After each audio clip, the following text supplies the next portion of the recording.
quick unboxing of this new display dock that I got. Now I'm excited because this has multiple display outputs, as you can see.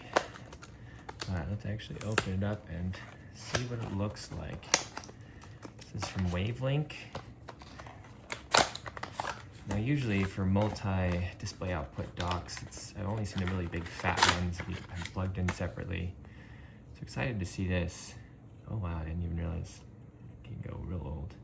So you got USB 2 coming from a USB-C port, but you can get display port. Now this one's 60 hertz. And I believe the HDMI 1 is also 60 hertz, so HDMI 2 is probably just 30. All at 4K. Just double check it's on here somewhere. Yep, there we go.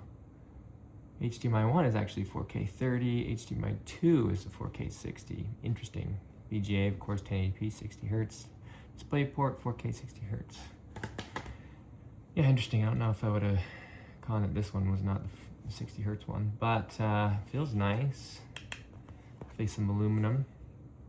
Pretty pure aluminum. Doesn't look like it needs to be plugged in separately. It's just the USB-C, so that's nice.